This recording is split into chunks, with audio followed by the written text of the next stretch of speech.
the bladder muscles. The muscles who makes my urinary bladder, we talk about these muscles. These are known as the detrusor muscles, and they are arranged in layers, but you see their organization. The muscles who make the wall of the urinary bladder. These muscles are known. Fuzzy. Fuzzy is the one in the beginning of can you finish lecture today? I said lecture is finished for today, go home and prepare your mall thing.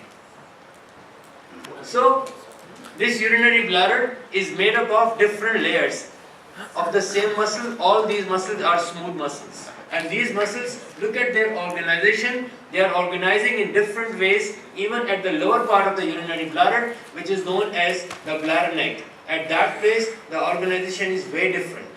So these organizations are helpful. They are helpful for what?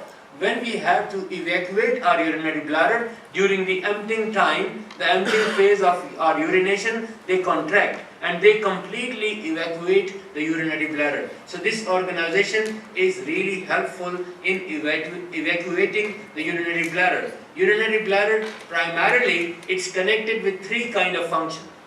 One kind of function is it helps in evacuation.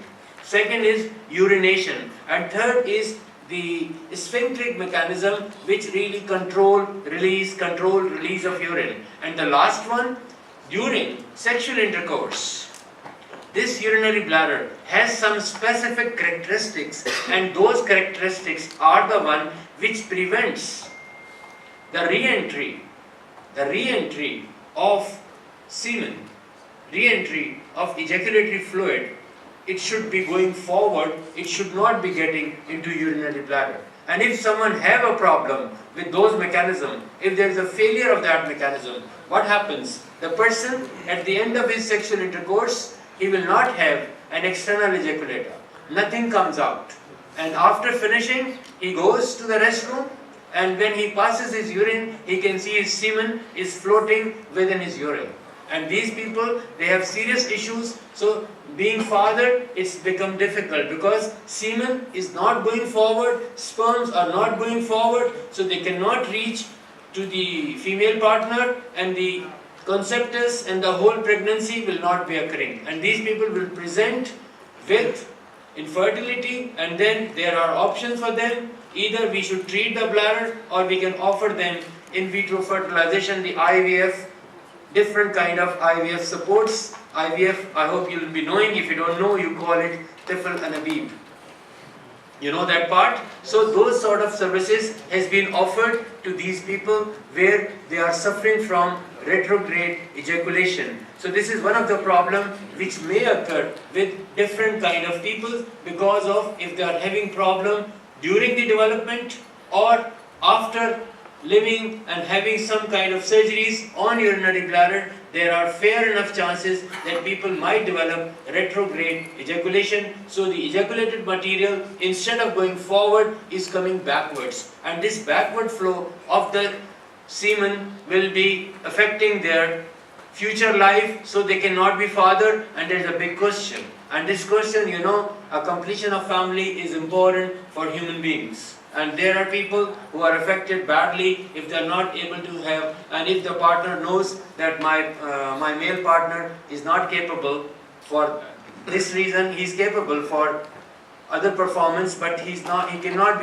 become a father. So there are chances of separation and all those things, they are very much high, and it happens. So we need to understand that bladder is performing different functions: storage of the urine, controlling the urine, and preventing the after sexual intercourse, the ejaculated material should be going forward rather than coming backward, because where it is released, the ejaculated material which is being made by the testes, the sperm, and then is being joined by different other secretions. So this whole thing is being connected through a duct which is called as the vas deferens, and vas deferens carries this material. It is being connected to the prostatic part of the urethra, and from there it has to be going forward. In the male genital tract, male genital tract and urinary tract are the common passage. But in females, they have a separate urinary tract and they have a separate genital tract. So for them, issues are different. But for men, the issues are different. So this thing we need to be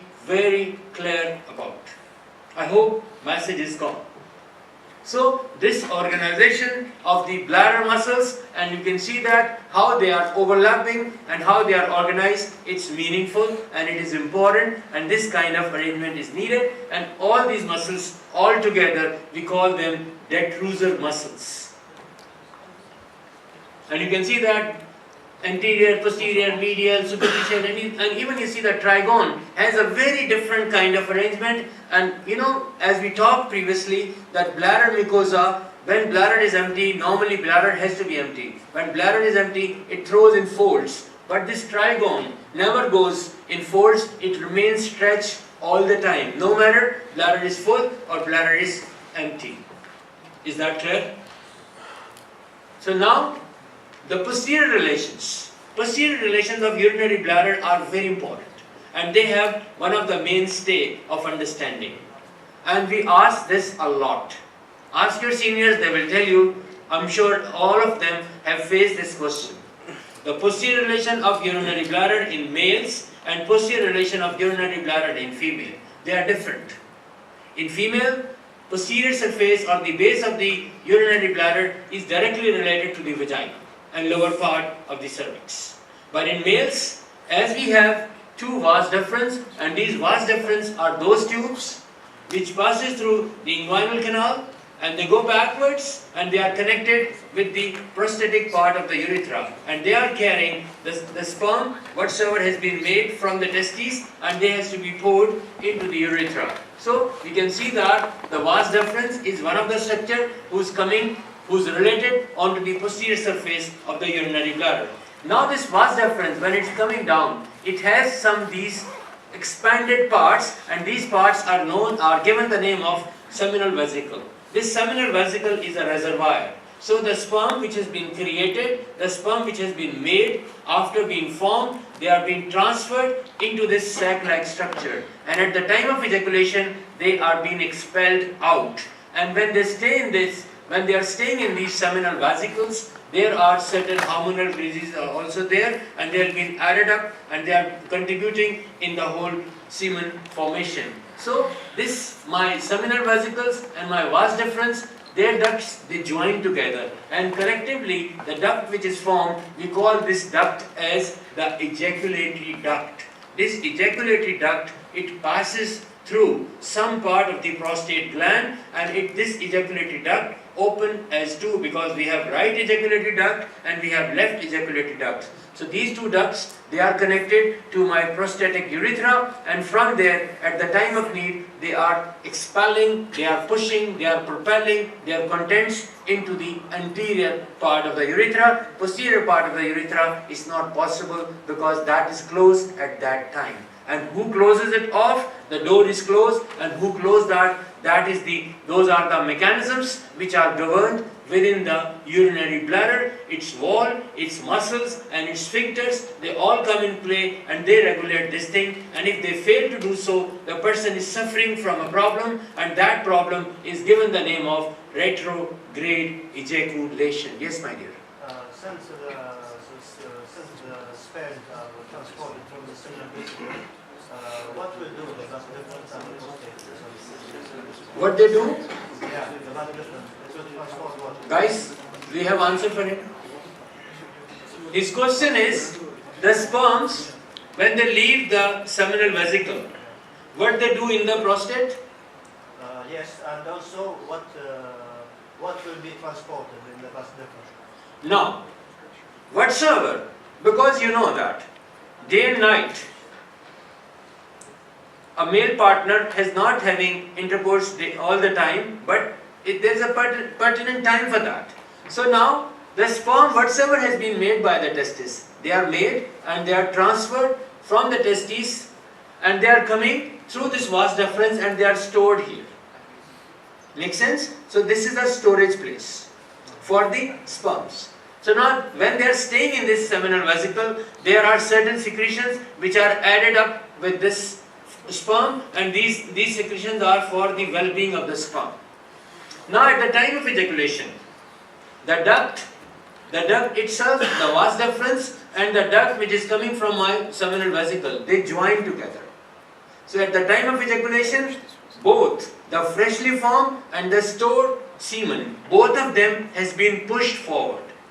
And they are passing through the prostate. Once they are released in the prostatic part of the urethra, I will be showing you shortly. In the prostatic part of the urethra, we had so many openings which are coming directly from the prostate. So they are adding up their secretion. Fructose is one of the most important ingredient which is added up, which is secreted by the prostate. So that is being added to the semen. So collectively, secretions from the prostate, secretion from the seminal vesicle, the stored sperm and freshly formed sperm, all together they make the semen. And this semen is being pushed. This is the genital material which has to go further to reach to the female partner. I hope I'm clear now. And you are clear with this. So don't forget, what are those structures who are present on the posterior surface of the male urinary bladder, and in the female urinary bladder, as we don't have these structures, so we will be having vagina in replacement of these structures. Now, the prostate is not in the posterior dilation. Prostate is something on top of that the urinary bladder is sitting. So, that is on the inferior aspect of my prostate, of my urinary bladder. Now, the superior surface I will be showing you shortly. So, are we clear about the posterior relations of the kidney, of the urinary bladder? So, never forget on 24th, the posterior relation of the kidney, posterior relation of the urinary bladder. One of the very favorite questions. Anterior relation of ureters.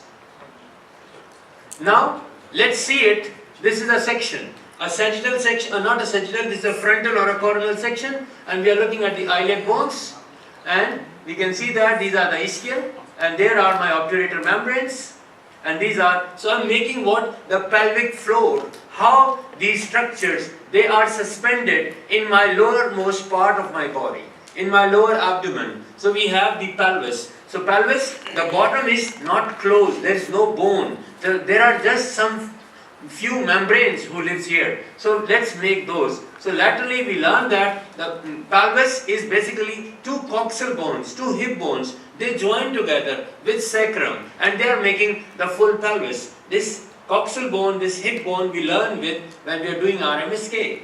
So we are looking at the muscles who are making my pelvic diaphragm. We learn about abdominothoracic diaphragm. Abdominothoracic diaphragm was separating my thoracic cavity from my abdominal cavity. And this pelvic diaphragm is the one who keeps my organs.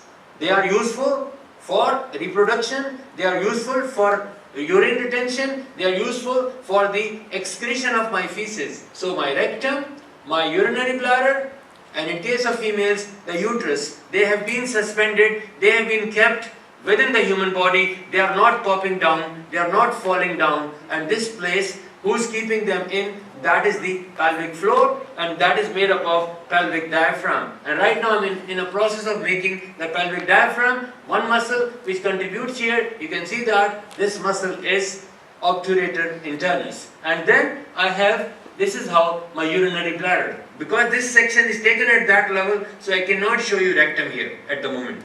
But if you see in a sagittal plane, from a lateral aspect, we can see all those structures. They are organized, one behind, one front, and one in the middle. So you are looking at the whole of the urinary bladder, and this is the beginning of the urethra.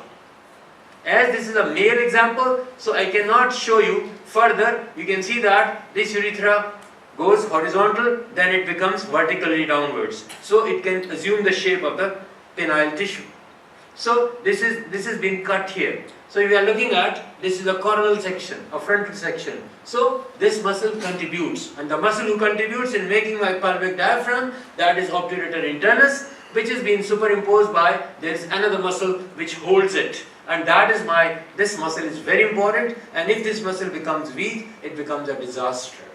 This muscle is given the name of levator ani. Along with this levator ani, I have contribution from piriformis, I have contribution from coccygeus muscle. And all these muscles together, they make my pelvic diaphragm. And if these muscles gets weak, then The problem comes if these muscles gets weak, so the stuff which is responsible to hold these organs, that become weak. And you can see what? From the anal canal, from the anal opening, the tissue of the rectum is popping out. And you can see some rounded thing getting out of the anal opening. It's a weird kind of situation. In females, from the vagina, uterus is being popping out. And from the urethra, you can see even part of the bladder is being popping out. So it's not possible in males, but in females it becomes visible. And these situations are given the name of prolapse. These prolapse diseases. So we have to surgically re-enter those structures and we have to fix them inside. Otherwise, it's become a nightmare for someone. I'll have images, I'll be showing you in the clinical anatomy. Remind me those.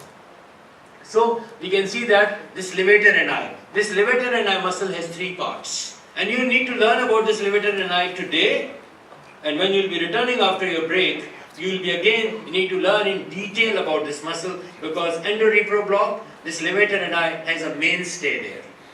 Because you need to learn these organs again, and those organs which lives below to that, our external genitalia. We need to know about them as well. And that will be covered in the reproductive part of the endorepro block. So, you are looking at the urinary bladder. You can see this is the thickness which is made by the muscles which we have seen in the previous picture. And this is the lumen. And the normal condition, bladder is empty and it remains in a collapsed form. It's not expanded. It's an organ which can accommodate under normal situation 50 cc, 50 ml of urine. But if need arise, it may accommodate anything. I have seen with myself, but books write 300, but I have seen it can accommodate 700-800 mils of urine. That's possible. Because it's lined by urothelium. And I'm sure everybody is knowing by now what is urothelium. Urothelium is a transitional type of epithelium. This epithelium has a special character, so it can be stretched. And second thing is, this has been preventing, yes, further. I don't understand what's meant by a pelvic diaphragm. What do you mean? What's the word mean? What do you mean by, just let's make things clear. What do you understand by abdominothoracic diaphragm? Tell us. It's a muscle. It's a muscle. So pelvic diaphragm is also a muscle. Yeah, but you give this term to many, not just one muscle, like many muscles. Yes. So many muscles. Have you seen how they make a carpet? They put different, and they work like my clothes, your clothes. How they are made? The threads, they have been woven together. So these muscles, they are blended together and they make one partition again. Like we saw one partition, but we don't have different names. We saw these are the vertebral fibers, these are the sternal fibers, and these are the costal fibers. You remember when we were making the diaphragm, abdominothoracic diaphragm. But here in the pelvic diaphragm, we have different players, we have different muscles, and they are contributing. We have levator ani, we have obturator internus, we have iliopsoas, we have piriformis, we have coccygeus. Right now I am giving you just a blend. The details you will be covering with the endorepro block. So pelvic diaphragm is something which keeps my pelvic organ within the pelvis. If we cut this pelvic diaphragm, all the organs will fall out. Your rectum will fall out. Your bladder will fall out. Uterus will fall out. Make sense? I hope you are clear now. So we are looking at the urinary bladder and look at the thickness. And now this is the levator ani. It has been covered within its fascia. Look, the structure will be emerging here. We are not supposed to go in their details at this time, because these structures you will be explained again when you will be learning the reproductive part of the anatomy. What's your question, my dear? Is the pelvic diaphragm the same as the urogenital diaphragm, or are they? Urogenital diaphragm is the baby of pelvic diaphragm. Let me put, brother, there is another diaphragm, our oral diaphragm. So this oral diaphragm, again there are muscles. If we remove this oral diaphragm, tongue will fall down. So this, you can feel this is your oral diaphragm. There we have muscles. We have 4 diaphragms in our body. One is in the head, one is in the oral cavity, one is in between the abdomen and thorax, and one is at the lower end of the pelvis. Yes, Naif? Sir, So these structures which will be emerging here, don't pay attention to them. So now, but don't forget this one. This is prostate gland. And you can see that prostate gland just sits below the urinary bladder. And through this prostate gland, the urethra passes. This is where the urethra begins and then it pierces. It's been surrounded throughout by the prostate gland. And it's piercing there. So the part of the urethra who pierces the prostate gland, we call this part as the prostatic urethra. Are we clear? So now, this is perineum, we know about it, we talk about that. And now, the bladder and the prostate. Within their surroundings, we have a mesh of veins. And these are called plexus of veins. Those who are surrounding the urinary bladder, they are given the name of vesical plexus of veins. And those who are surrounding the prostate gland, they are given the name of prostatic plexus of veins. So these are plexuses and these are all veins. So if we make, during any procedure, if we just go through the wall of the urinary bladder, we will encounter a severe kind of bleeding, and once we go for control of this bleeding, it's very, very difficult. It's not easy. So these are making my vesical and the prostatic venous plexuses. Going further, I'm highlighting that I'm showing you now the detrusor muscle. You can see inside is the mucosa, and I talk about this is urothelium, transitional epithelium, and these are smooth muscles. And now this part, the lower end, we need sphincters, and we are provided with a pair of sphincters. So internal urethral sphincter, and then we have external urethral sphincter. Men's are provided 2 functional sphincters. Women are provided with 1 functional and 1 rudimentary type of sphincter. It's not working strongly, but with men, they need 2 sphincters. So now these are the ureters. You can see they are coming from both the sides, and where they open in this urinary bladder, shortly they will become visible to you.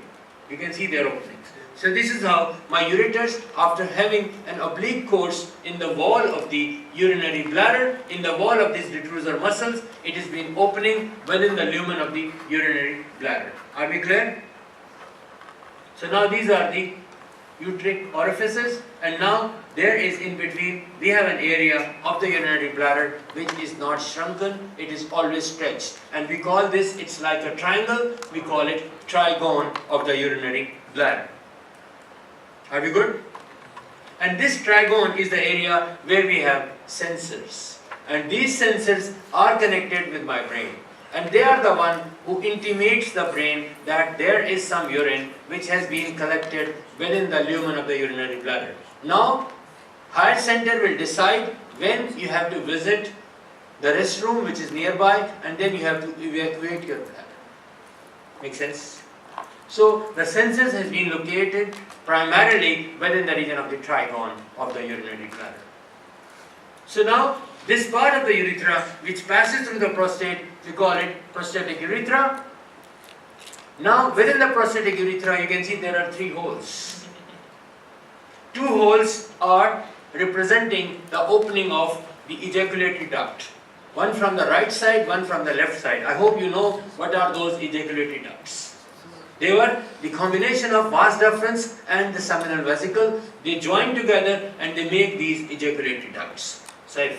It's not a sleeping place. And then there is one opening on top, that is the utricle. So now going further, these are the corporas. Corpora spongiosum and corpora cavernosum are the erectile tissue. Under normal condition, penis is flaccid. But once there is an erection, who brings the erection? Blood flow. When blood comes in this erectile tissue, it achieves an erect posture. And once this blood is returned, the penile tissue goes again and it becomes flaccid. But sometime what happens? This blood stops going backwards. The blood is not returning. For some reason, blood stuck there. It's not returning. Now the person is now having a erection, and that is a continuous erection, and it's not going off. And now this is a disaster. Once erection persists, and if it persists for 24 hours, or more than that. You lost your erection. you lost your, it will never go erect again, ever, no matter what you do. So, and this condition is given the name of priapism. Priapism is a condition, once, the erectile tissue, the job is blood flows through this. So when these canals are filled with the blood, erection has been achieved. And this blood, after the completion of the sexual course, it should return back. If this blood fails to return back, now it's an emergency. This person should be reported immediately to the hospital and someone should attend him. And there are different methods of relieving this situation. If you think, oh, tomorrow we will see, khalas. You will see someone become impotent.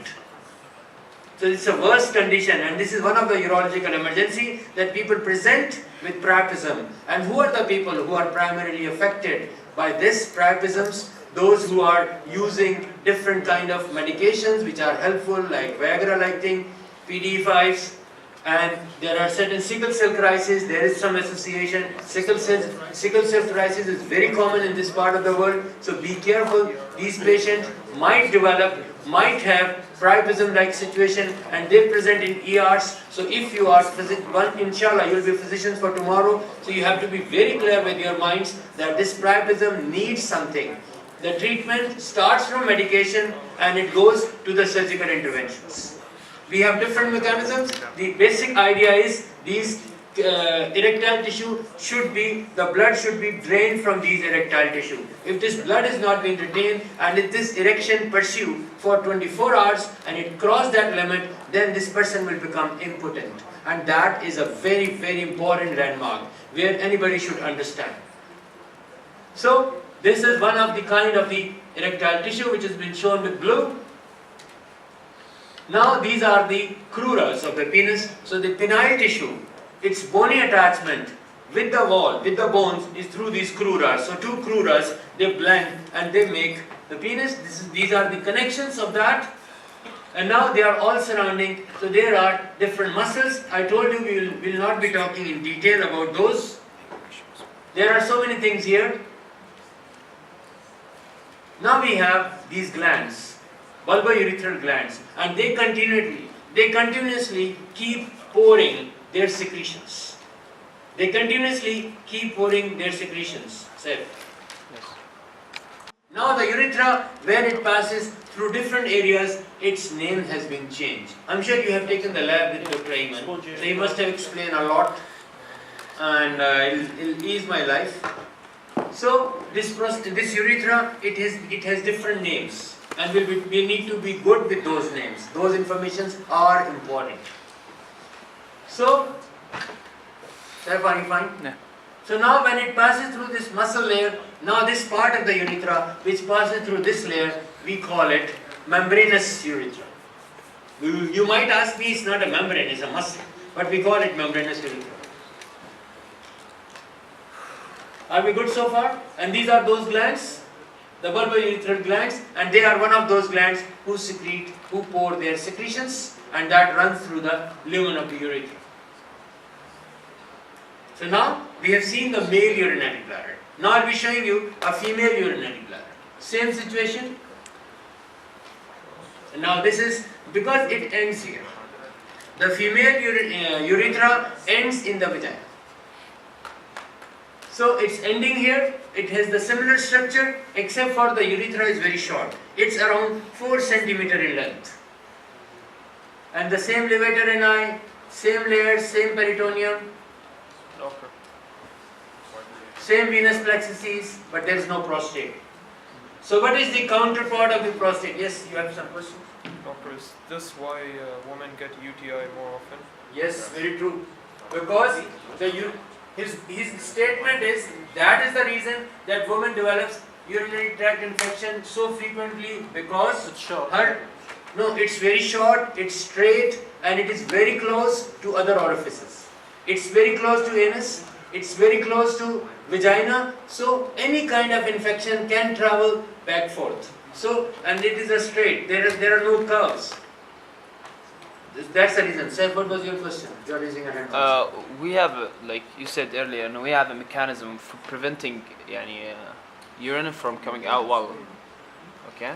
Yeah. Do they have so we same have, mechanism? yeah, female also have, we have sphincters, but female have one strong sphincter, other sphincter is weak, but male has double sphincter.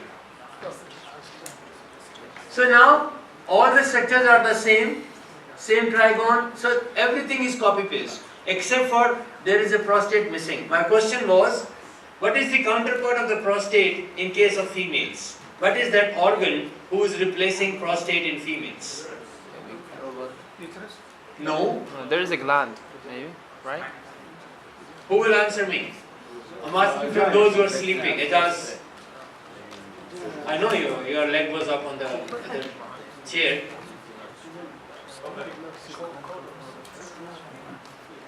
Ahmad, you want to say something? No? No, not vagina. No, but Yazid? Yazan? Any idea? Yazan? Any idea? Can you please repeat the question? Huh? What's the question? Wow. What is the counterpart? What is the analog of the prostate in women? Mahmoud? I asked even yesterday. I told you I'll be asking you today. Say it loud. Skin is done. You Google it. Yes, go. Give a big hand to him. Now explain about that. Say loud. What is this? Say loud. Say it. Say it. People clap for you now. They want to hear you. And again, he cannot read it. Skinny gland. Skinny. Skin's gland. From skin, you use the word skin, just modify it a little bit. I'm not showing you here.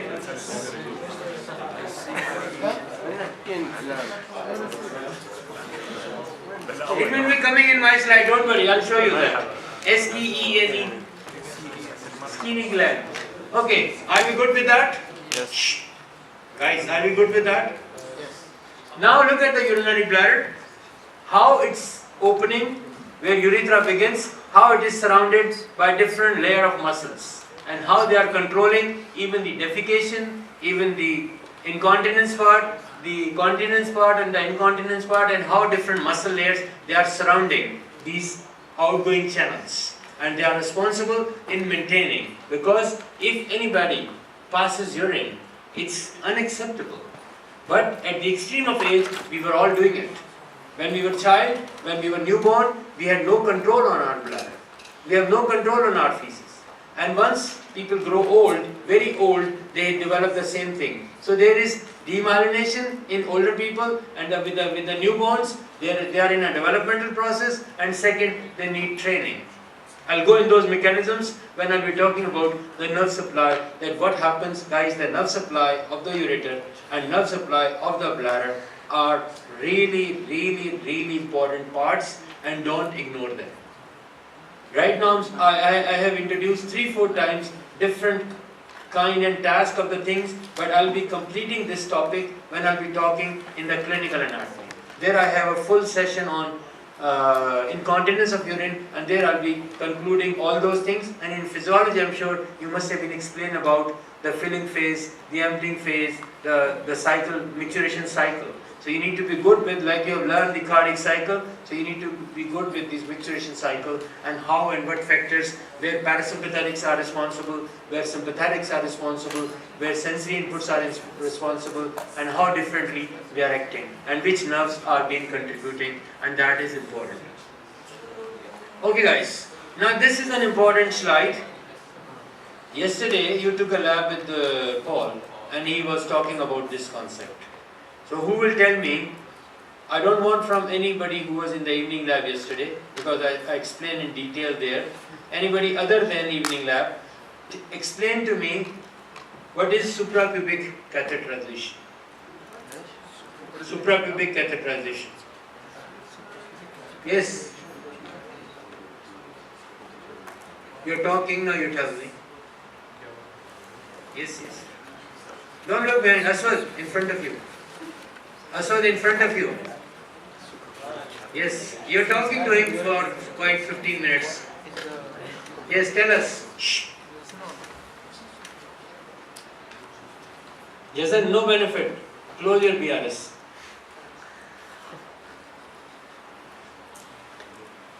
Yes, gentlemen, in blue hoodie. And then you have no idea, and then I saw you always talking. Why? Ajaz. Huh?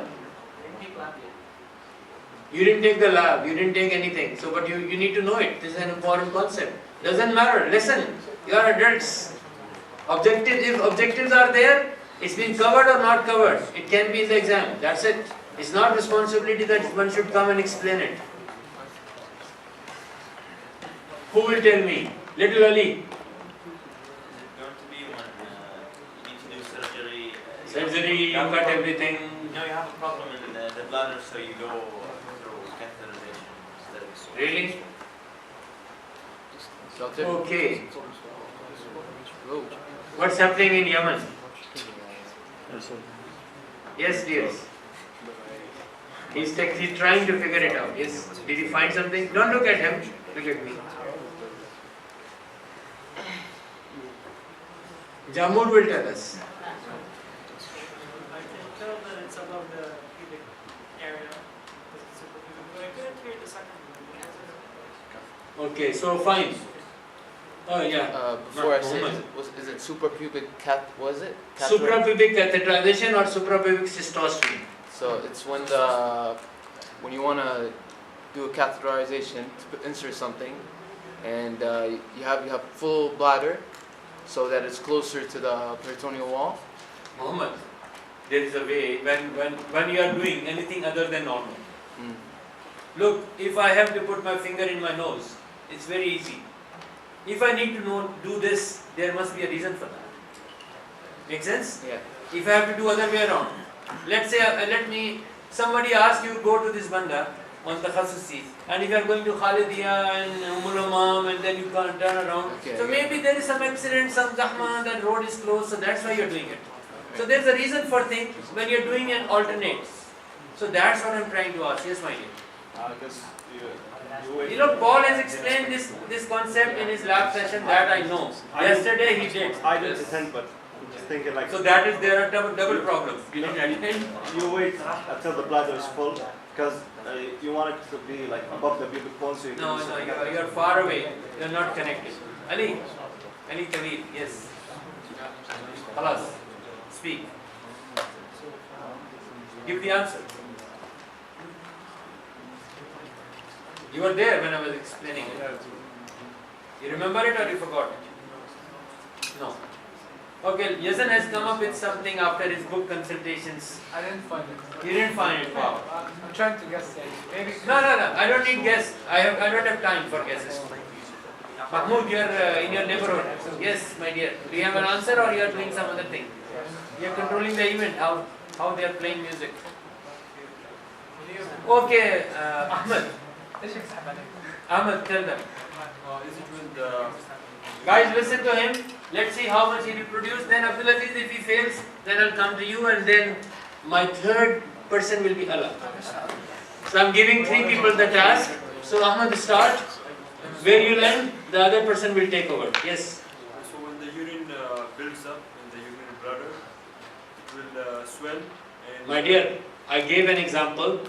If I have to put my nose in my finger, I can do it. But why I'm doing other way around, there is a reason. So first tell us what's the reason. No, you are not in second in line, you are fourth in line. Now question moves to Abdulaziz. We do it because someone is feeling the urge to urinate, but he can't pass urine.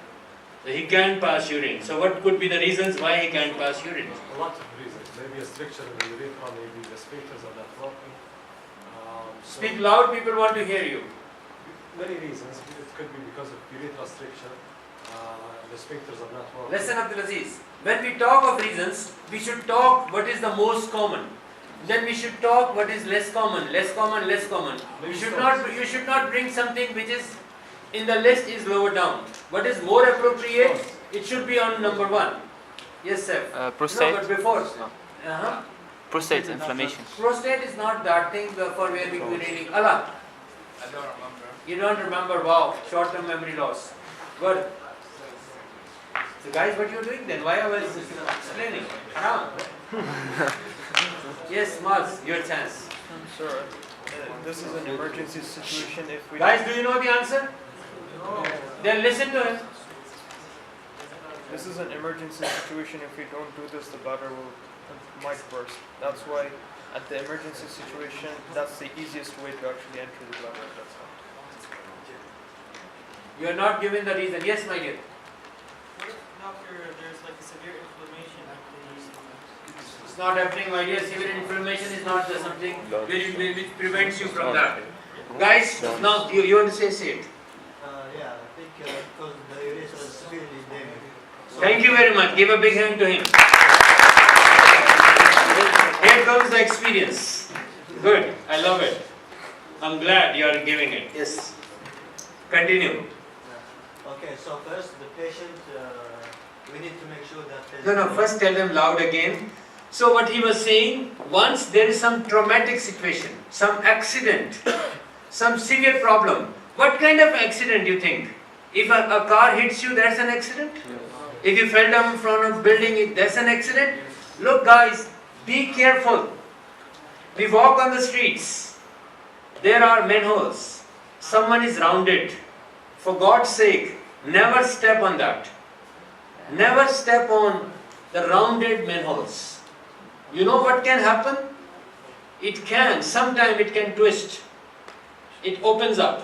When it opens up, your one foot is on there, your whole body weight is on that. So what will be the next situation? You will be riding this round thing. Your one leg is on this side, other leg is on the other side, and you will be hit directly. Your whole body weight, you will be landing on this metallic bar, and you will be your urethra, I can say 85% will be damaged for sure.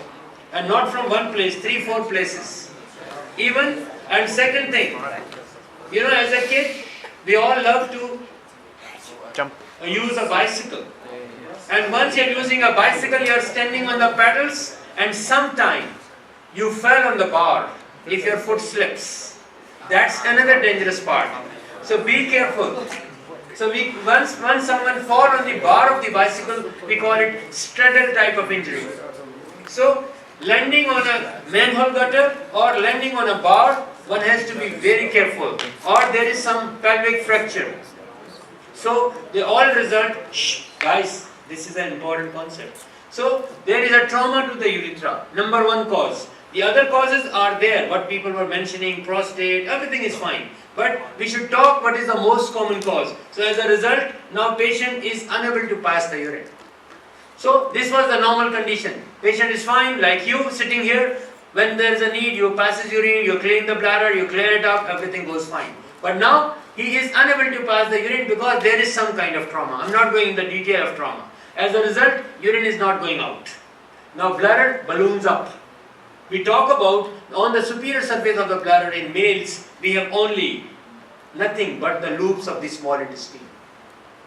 And part of the sigmoid colon is there. So once, this is the normal condition. If I have to put a needle from here, there are fair enough chances that I will go through the peritoneum, number one. Parietal I will be going in any of the case, but I will be going through the visceral peritoneum and I will be puncturing, for sure, I will be puncturing the ileum or any part of the intestine. And if you make a hole in the small intestine or large intestine, the feces will be expelled out in the peritoneal cavity and person will develop peritonitis. And peritonitis is one of the life-threatening conditions.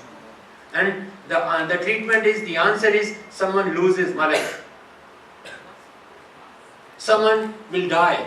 If someone survives, it's a big news after peritonitis. If someone survives, it's a big news. I'm not saying people are not surviving, but they are surviving after difficulties. It's their luck. So, in that situation, if I put a needle, there's a disaster. Now this bladder is not able to evacuate itself. The bladder is not able to empty itself. Now it starts ballooning up. And it may reach, it may accommodate 400, 500, 600, 700 mils of urine. And now, when it been rising It's rising, so it's pushing the peritoneum which is on top of it. So peritoneum is being pushed and the loop of intestine is being pushed. Now it will not show you this classical picture where we say it has a superior surface and it has inferior lateral surfaces. Now these surfaces become obliterated, it becomes like a balloon. You can see that. Is it a balloon here? But there is a balloon. So now this balloon, peritoneum is up, intestine is up. So now you can approach to this bladder from the midline. Please stay in the midline. You put a needle, then you make a track, you put a tube from there, and then you can drain this bladder. And you give time. We don't try to, there is a very clear-cut word written for us once you're dealing with the patients. If anybody shows you that some blood at the tip of the meatus of his penis, of his urethra, that's a place, don't try to put a tube in. No matter, unless you are super expert, no matter what, avoid it. Otherwise, an injury which is partial, will be converted into a complete injury. And you'll end up with disasters. I hope I'm clear. What if there is blood? Huh? What does it mean if there is blood on the tip of... If there is?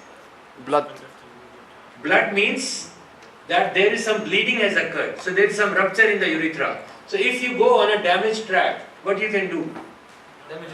You'll get more damages. If say you can take this car which is standing down, if you take in a muddy thing, in a puddle, what will happen? Will it be going? No matter it's a very good car. So this picture, this is the normal passage. We keep this tube, we retain this tube, we leave it for long in different conditions, not healthy conditions, not normal conditions, in different disease conditions. But if this channel has been having some damage, so we are not allowed to use this route, then we can be left to use this place only when this bladder becomes full. Otherwise, if we try to enter, we will cause damage to the loops of intestine which are sitting on top of this urinary bladder. Yes, what was your question? Let's assume that there's a complete damage to the urethra. Are we going to have the leakage of the urine from the... Look, I have an image for that. When I'll reach, I'll show it to you. Because urethra is detached. What he's saying, if there is a complete breach here, there is a complete detachment. Now, but this opening is there. So, and bleeding is here. And this bleeding will not less. It's profuse bleeding. A lot is being bled there. So that will trickle down through this opening and you will see some blood at the tip of your external urethral meatus. Are we clear? Yes. So this process, inserting a tube, inserting a catheter, inserting a needle suprapubically into the urinary bladder under situation where we cannot access it through the normal route of the urethra, that is given the name of suprapubic catheterization, or there is another word given the name suprapubic cystostomy. These are important things, and this is one of the concepts which can be a candidate, which can make it a candidate for your exam. So now, these are, I'm sure Paul must have explained or he'll be explaining about urachus. Do you know about this? Yeah. So now you can see that normally this passage should obliterate. This urachus has similar lining like urinary bladder. So if it persists, once your bladder is full, you can see somebody is peeing from his urinary bladder, from his umbilicus also, if this communication persists. But normally it has to be close. You can see there is a partial thing, there is a sinus, you can find some pussy discharge, you can see there is a bladder and a bladder, but that is so there is a swelling, so this can be a source for infection, and there is a partial thing. So these are the different stages which we can encounter if we have, someone have patency, someone has, none of them is normal. None of them is normal. If someone has it, that's a serious issue and it needs surgical intervention. These are anomalies. Now these are the same thing with different concepts. No matter what A to D, these are all problems. Now what is that? Bladder is outside the body. Bladder is outside the anterior abdominal wall. You can see these openings of the ureters. Penis is being spreaded, it's not formed. People live with these things. I remember someone, around he was an age of 25 to 28, and poor him was selling flowers on the road and selling to the people. I usually buy from him because he looks a very poor person, but he was always wet. One day I asked him, what is your problem? He said, I have some very serious issue from my childbirth. I asked him to visit me and he came to me, then I examined him. He has a similar condition. We did a surgery. We completed this bladder. We made his penis. We pushed everything back, everything aligned. Then alhamdulillah, he was fine. He had to struggle a bit. He was there with us in hospital around 3 to 4 weeks. Then he was discharged and then he had a normal life. So this is a male example, and this condition we call it extrophy of the bladder, that urinary bladder is found outside of the anterior abdominal wall. So this is a male example and this is a female example. Make sense? So this can happen. Now this I'll be covering up not today but later part. This is also these are about regarding the innervations. Now I'll be ready for the attendance, and then I'll be starting our today's discussion.